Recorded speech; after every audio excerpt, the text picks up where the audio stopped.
How do you know if you're moving ahead at a good speed or pushing yourself a little too fast? This is Reid from readaboutsex.com. Cathy from theintimacydojo.com. In what? So we just Too fast in what? Tell me! Sorry guys, he had too much caffeine this morning. I'm a little bit over caffeinated. And we can't eat the cinnamon rolls yet because they're hot. They just came out of the oven. So we haven't been able to carb him down a little bit. Why am I whispering? Not really sure. Go back to the question. So we just answered a question about someone he's getting rejection as he's going out there and dating, and you were talking at the end to kind of pace yourself. And one of the things I thought of was it's like if you're going to the gym to work out, you want to tear it out. You want to challenge yourself enough that the muscles are working, but you don't want to break them down over. You don't want to be so intense that you're actually breaking them all down all the time. So you want to. There's different thoughts on that around exercise. So there might be an exercise person that's like, that's actually not true.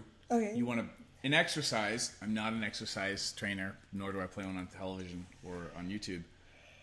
You want to destroy the muscle fiber, but give it enough time to recuperate. Right. It's not about just work out half as hard.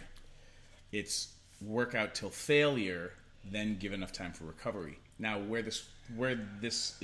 that might be incorrect for emotions is you want to take baby steps, which I think is minimum effective dosage, which is a concept of how much change or growth can your body handle or your psyche handle without it setting you back. Right. So you're re-traumatizing yourself or leaving yourself in a worse state. The analogy is, Tim Ferriss talks about this in the 4-Hour Body, about the sunburn effect of 20 minutes in the sun 3 days in a row is good if you're trying to get a tan.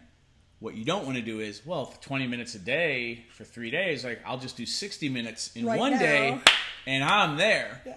And what you end up doing is you end up doing damage, and so it pushes you back further. Around muscle growth, there's a different situation. I often use the analogy you don't need to go out, and if you haven't worked out in years, you don't have to run out and lift 100-pound weights. No. So if you haven't been dating in a long time, you don't have to go up to someone you've had a crush on for a lifetime and ask them out. You can practice with people that you feel a little safer with. Start just talking to people. Don't even have to date right away. Build up the muscles and the ability to communicate and connect. Just like you wouldn't go to the gym and all of a sudden lift that 100-pound weight.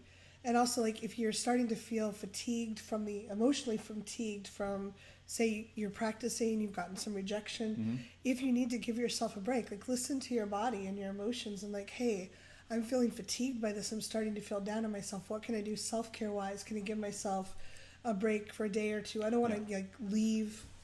Yeah, I would just approach it. Think of things like dating, since we're answering this great question, and thank you for writing questions in. If you want to leave questions in the comments, awesome. If you want to email us, you can email me at support@readaboutsex.com. Cathy at theintimacydojo.com. And Cathy with the C. So the idea of self-care, because if you're growing, taking things in baby steps, and giving yourself enough time to check in and be am I taking care of myself?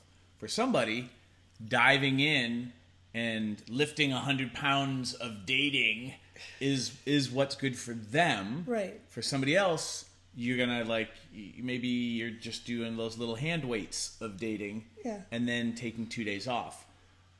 Again, this is, for so many people, we don't know what our bodies and our psyches need. And sometimes we get it wrong, and we go to the gym and we work out too hard, and we spend 2 days kind of walking around like an old person who can't, all our muscles hurt, or I can't, can someone get that off the floor for me? I can't, it hurts when I sit on the toilet, kind of stuff. And again, it's okay. This too shall pass, for those of us who used to work out a lot. That soreness is, there's the good kind of sore, and then there's the bad, I tore something kind of sore. Yeah.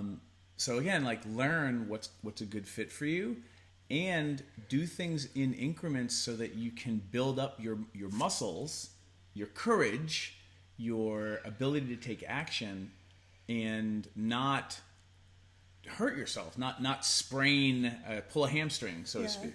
Yeah. So we'd love to know what you think. How do you know when to push yourself or when to pull back, and do you sometimes mess it up and beat yourself up? Is it okay that you kind of, oh, I really didn't work out as hard as I could have, or I pushed myself way too hard? Can you forgive yourself and move on? Now there's this whole thing of like, you know, do you need to hire a dating trainer or somebody to help you with your That's posture, good. with your posture, Datingtrainer.com. as you're doing that dating squat. Ooh, that's weird. Okay, let's leave a comment. Bye. 3 more reps. I'm gonna stop the video. Thanks for tuning in, Sex Geek. If you would like to continue with the brain sex, do me a favor and click subscribe right here. If you'd like to watch me on social media, that's where you're going to go. Next video, maybe? And if you really would like your own Sex Geek t-shirt, please click right here, right now. Boop.